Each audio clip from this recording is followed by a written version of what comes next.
আমি জানতে চাই যে শেষ পর্যন্ত সকল মুসলিম নাকি জান্নাতে যাবে এবং যারা অমুসলিম তারা সবাই জাহান্নামে যাবে।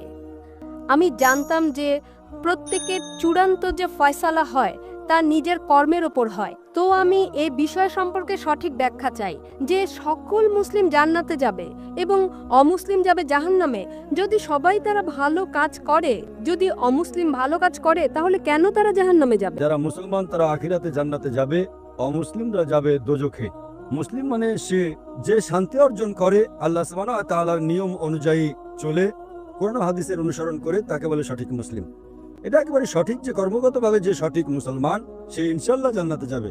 কিন্তু আপনার প্রশ্ন হচ্ছে যে অমুসলিম ভালো কাজ করে সে কেন জান্নাতে যাবে না? বোন, জান্নাতে যাওয়ার জন্য শর্ত আছে 4টি।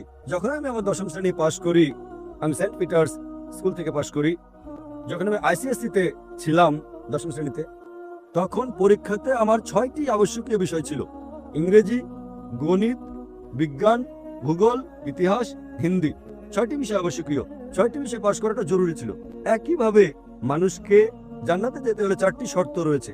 তা লেখা আছে সূরা আল আসরে, সূরা নম্বর 103, আয়াত নম্বর 1, 2, 3, যাতে আল্লাহ তাআলা বলেন, ওয়াল আসর ইন্নাল ইনসানা লাফি খুসর ইল্লা আল্লাযিনা আমানু ওয়া আমিলুস সলিহাতি ওয়া তাওয়াসাউ বিল হাক্কি ওয়া তাওয়াসাউ বিস সাবর। আল্লাহ সুবহানাহু ওয়া তাআলা শপথ করছেন সময়ের, আসরের। নিশ্চয়ই মানুষ ক্ষতিগ্রস্ত, শুধু তারা যারা 4টি বিষয়ে সাফল্য লাভ করে তারা ক্ষতিগ্রস্ত নয়। আর সে 4টি বিষয়: ঈমান, নেক আমল, মানুষকে সত্যের উপদেশ দেওয়া ও ধৈর্যের উপদেশ দেওয়া। যেমন ধরেন, যদি আমি অঙ্ক, ইংরেজি, ইতিহাস, ভূগোল, বিজ্ঞানে 99% নাম্বার পাই, 99%, এবং হিন্দি বিষয়ে শুধু আমি 10% পাই এবং পাশের নম্বর 40% হয়, বিষয়ে 10%, অন্য 5টা বিষয়ে 99%, আমি 10ম শ্রেণী পাস করতে পারবো কি পারবো না? জি না। না। কেন?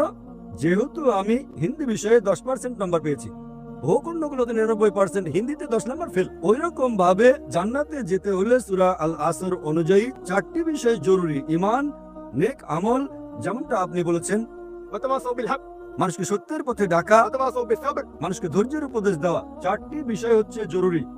এই 4টি বিষয়ের মধ্যে যদি একটিও বাদ চলে যায়, বিদ্যমান না থাকে, যদি আপনি একটি বিষয়ে ফেল করে থাকেন, আপনি জান্নাতে যেতে পারবেন না।